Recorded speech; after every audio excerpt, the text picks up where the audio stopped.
Hi, I'm the Grub Street Vlogger, and 2 weeks ago my sister and I went to see the Prince of Egypt musical adaptation at the Dominion Theatre in the West End.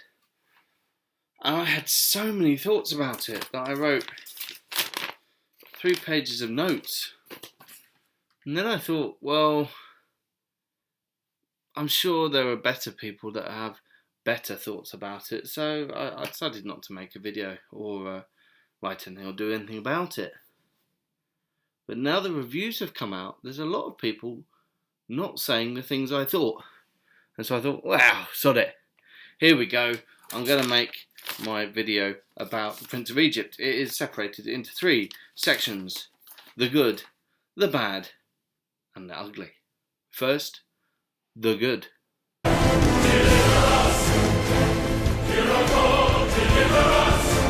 Luke Brady is working his sandals off as Moses. He is in the whole thing. He has so many songs to sing. He has so much movement to do. He is working so hard, and you can't really fault him for that. He is definitely one of the good things. Another is the original songs. I enjoyed the film, and the original songs from the film are really good. They're catchy. They get stuck in your head. They have a sense of gravity and weight. Balanced with a tunefulness and a melody that you take with you. Like Deliver Us is a song that I sometimes think, usually when washing my hair, Deliver Us, which is probably what my 6 hairs are saying when I'm washing them. So yes, the music's really good. It's by the guy who did Godspell and Wicked, Stephen Schwartz.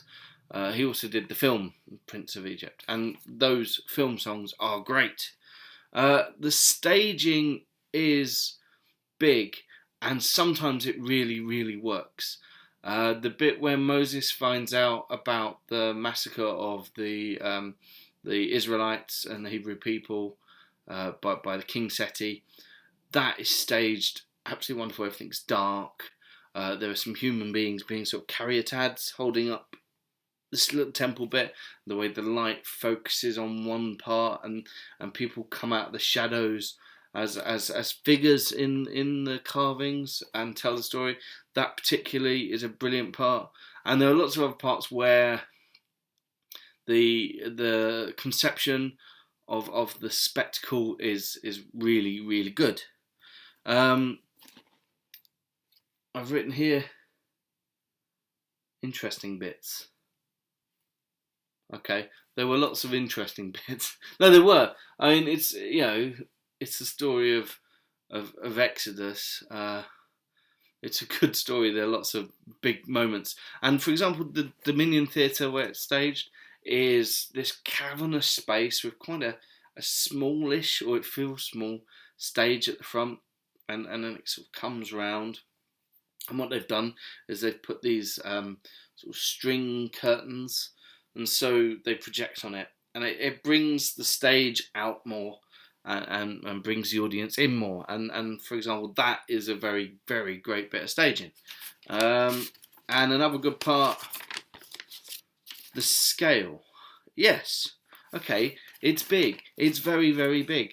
But, and this is where what's really good about it, is it feels like a passion project. The week before I went to see Prince of Egypt, went to see Mary Poppins, and that was brilliant, and everything about it was very, very tight and very, very good. And I saw a man walk around the whole proscenium arch, which that's impressive, but there's a slight product quality to it. There's a slight feeling of it's a very, very good product. Whereas behind this, there is someone who really wants to tell this story, and there is a real earnest desire to put this story across, and that is what people are going to respond to, I think. And whether you like that or whether you don't, I think will explain what you think of this musical.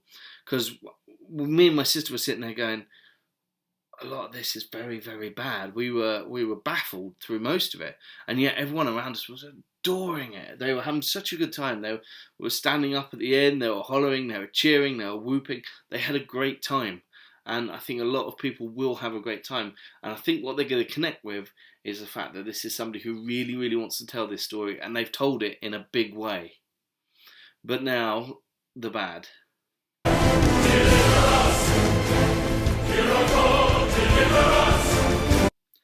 Unfortunately, this is the longest part of my piece of paper. The big takeaway for me, it was that it was over choreographed and under rehearsed. There were loads and loads of mistakes. I mean, we saw someone fall over. I don't think I've ever seen anyone fall over on a West End stage before. There were parts when main characters missed their cues and had to gabble the first line in order to get into the song. They were quite flat and pitchy and things, flat and high, and some of the singing wasn't very good. Not from Moses, I have to say. He did pull his. He was working so hard, that Moses. So there was that. There were obvious mistakes with timing. There are these people that I called wrigglers. They did a lot of physical work, and they often wore scraps of material half naked, and they wriggled on the floor a lot. And they represented all sorts of things like a well, and buildings, and the River Nile. And so when Moses' basket is going down the River Nile, they roll it on their backs.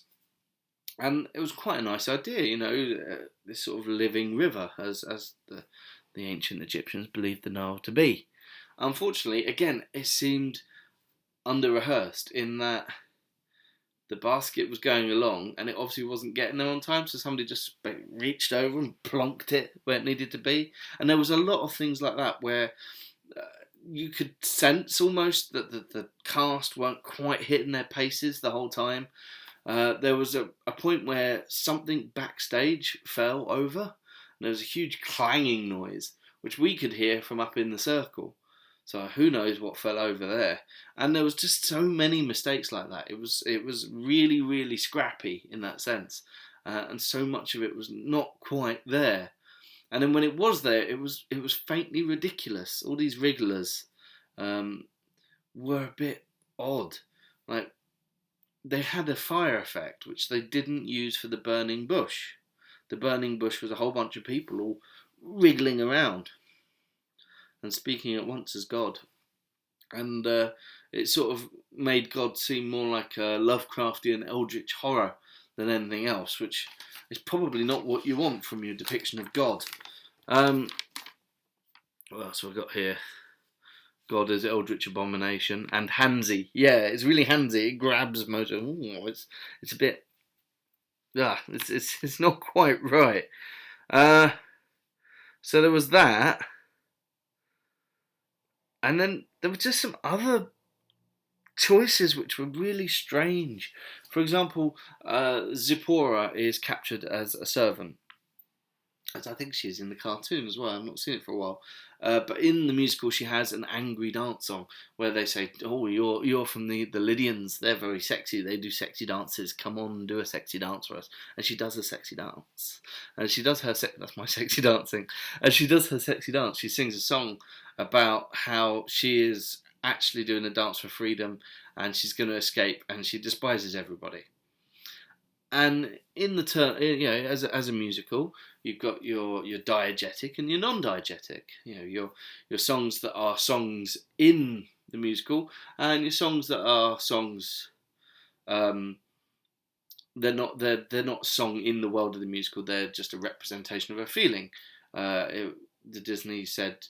It's not Disney, but it was said that when you can't talk anymore, you sing. When you can't sing anymore, you dance emotionally. And so this was the big angry song.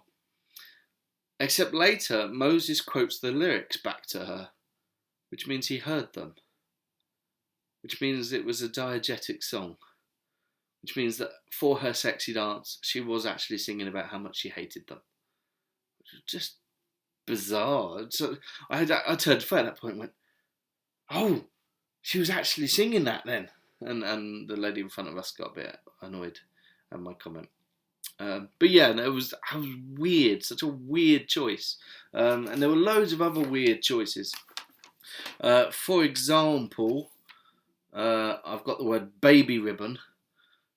So when they were massacring babies, they got dolls with ribbons in their heads and they pretended to chop them off and the ribbons came off, which is the exact same effect that in the first Nativity, !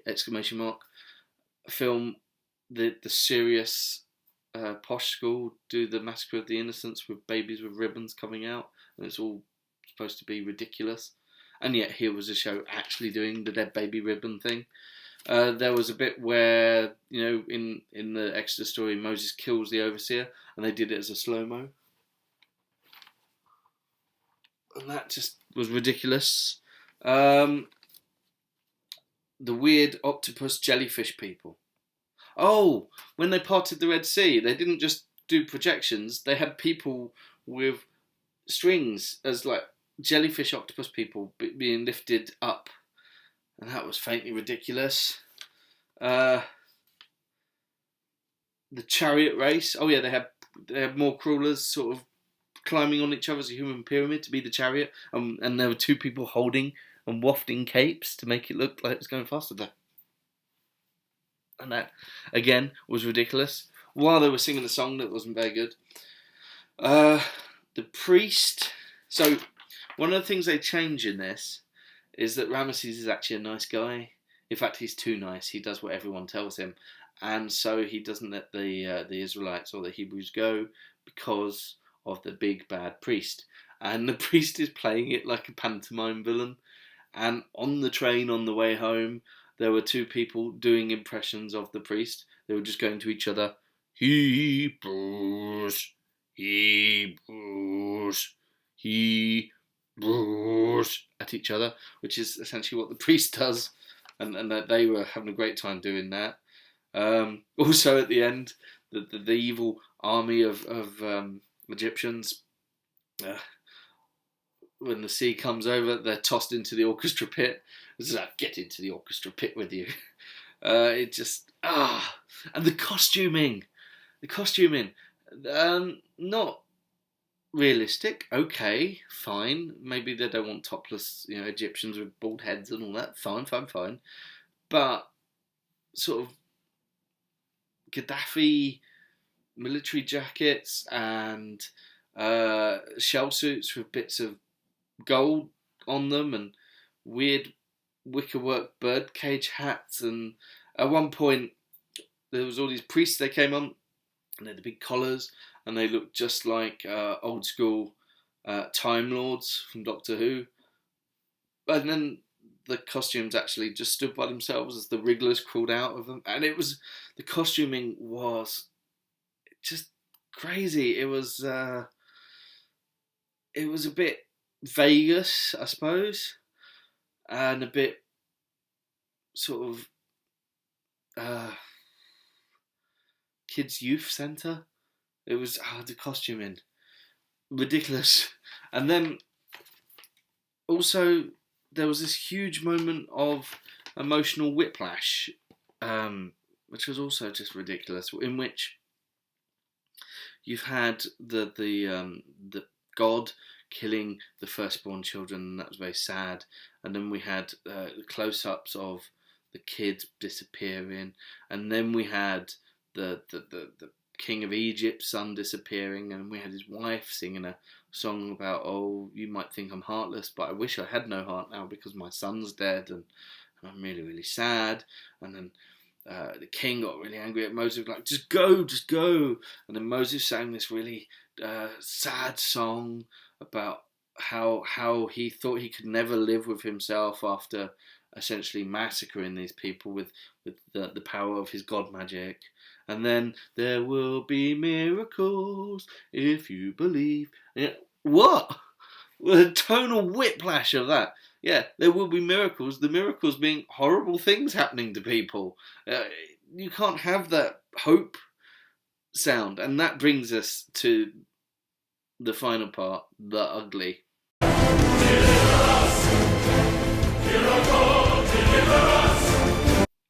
You see, and this is the crux of it for me.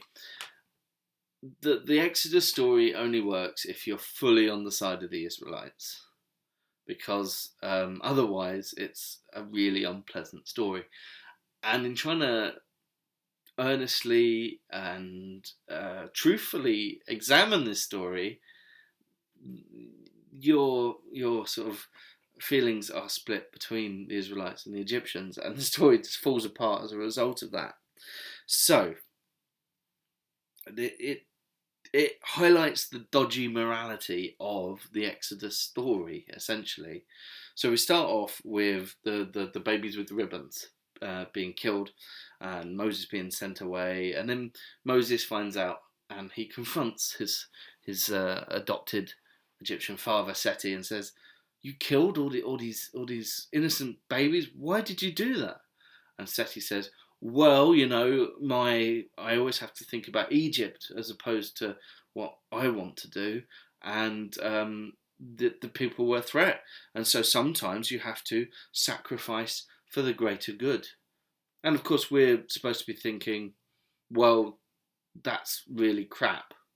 That's an awful answer to that question.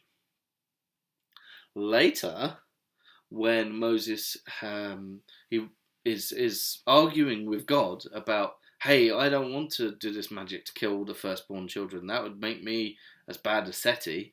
God says, well, for the greater good of my godness, you have to make sacrifices.